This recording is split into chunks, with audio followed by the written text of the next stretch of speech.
just a few months ago, a bunch of scientists, I think in California, had wired some of the, I think it was Buddhist monks, and were measuring their brain activity during chanting and meditation. And they were finding significant gamma waves being emanated from their brain and emotional centers in the brain for peace and love and empathy were lighting up like Christmas trees that they had never seen before outside of drug-induced states. So the conclusion they drew was that chanting and meditation was kind of brain exercise. Curious about what your opinion of that study was, and also what you think the brain's role in any of this is.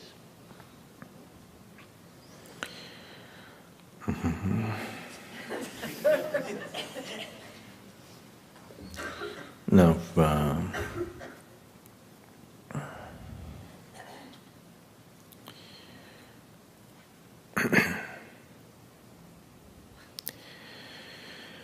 some scientists were conducting experiments on frogs,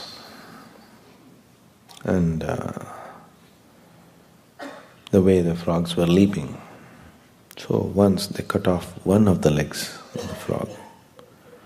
The frog that was leaping, tree frogs which were leaping about 20 feet. If you cut off one leg, they were leaping only 15 feet. Then they cut off two legs and so on. They were leaping only 10 feet. They cut off three legs. With one leg it was leaping only 5 feet. Then they cut off all the four legs. Then they concluded, when you cut off all the four legs of the frog, it becomes deaf.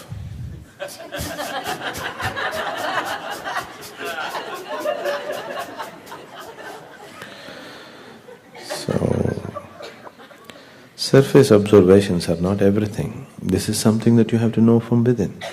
Brain is just body. Yes?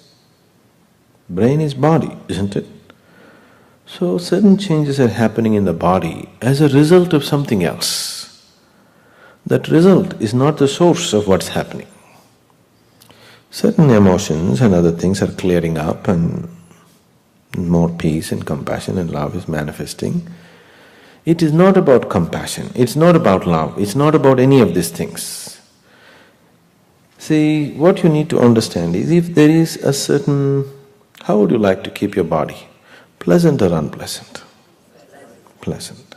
If your body is feeling very pleasant, it'll be healthy and pleasurable. If your mind is feeling very pleasant, it will be happy. If your emotions are feeling very pleasant, it'll be loving, compassionate. If your energies are feeling very pleasant, it'll be blissful.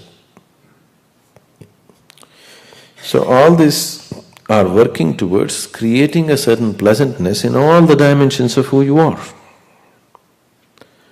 Because of this, physical body is changing, mind is changing, emotions are changing. But the pleasantness is coming not because of that. That is just a result. Right now, you have glorified love too much because you have not known anything better. People are going about talking as if love is the highest thing, isn't it? Because probably that's the most pleasant thing that they have touched in their life. Love means what? A longing to become one with somebody, isn't it? Yes? Yes or no? This longing to become one with something is what, on the emotional level, you call it love.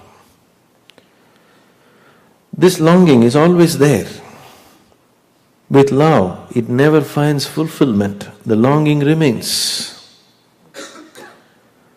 If you intensify the longing, it'll become enormous suffering. When moments of oneness happens, it'll be great pleasure. When moments of separation happens, it'll be great torture. Yes? Is it so? Is it so or no? They have known moments of oneness, which is so valuable to them, they are willing to go through all the torture that comes with it. Yes or no? A few moments of oneness, for that they are willing to go through all the torture. It's worthwhile. So fundamentally what's happening within you is, there is something within you. Wherever you are right now in your life, it wants to be little more than what you are right now, isn't it? Is that so? This is the desiring process. Your desire is not about anything. Your desire is, it wants to expand. Wherever you are, it's not enough. It wants little more, little more, little more. So this longing for oneness, or this longing for including everything as a part of yourself, when it finds a basic physical expression, we call this sex. What you're trying to do with sex is, you're desperately trying to become one with somebody. However hard you try, it doesn't happen. There are moments when it makes you feel like you are one, but the next moment everything is separate, isn't it? If you try this mentally, generally it gets labeled as greed, conquest, ambition. You're trying to include everything as a part of yourself. You want to conquer the world itself. If it finds an emotional expression, we call this love. If it finds a conscious expression, we call this yoga. It is the same longing to include something as a part of yourself, because who you are is not sufficient, isn't it? Why is it that you want to include another person as a part of yourself? Somehow the way you are is not sufficient, isn't it? Isn't it so? There's an intense longing to become one with somebody because the way you are is insufficient. Suppose if you sit here, you're so complete. If you sit here, you're so complete within yourself that you're absolutely blissful by your own nature. Would you be longing to become one with somebody else? Because in your longing and being one with somebody for a few moments, you have known a little bit of bliss in it. That's what you're going after, isn't it? Isn't it so? It's not love that you're going after. Because of love, you found a few moments of blissfulness. That's what you're going after, isn't it so? Yes? Now, it is not ambition that you're pursuing. Because of ambition, when you made certain achievements, when you included something as yours, you felt certain amount of bliss. That's what you're going after, isn't it so? It is not sex that you're going after. In your sexuality, at certain moments you found certain moments of blissfulness. That's what you're going after, isn't it? So what you're seeking is blissfulness. What you're seeking is not sexuality. What you're seeking is not ambition or things. What you're seeking is not love. All these things have been the different ways of getting there for a moment. Now, for a few moments of blissfulness that you have known, and you know it's not sufficient. Yes? So it's time you approached it consciously. Isn't it time you approached it consciously? That is why Patanjali, I think I told you this on the first day itself.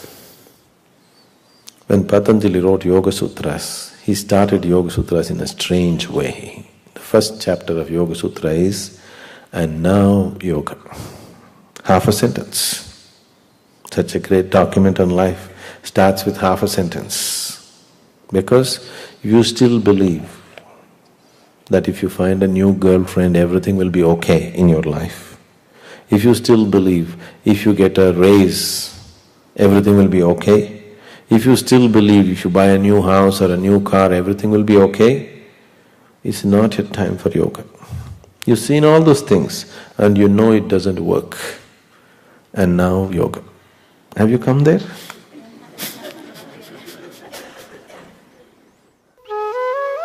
For more on Sadhguru, visit www.ishafoundation.org.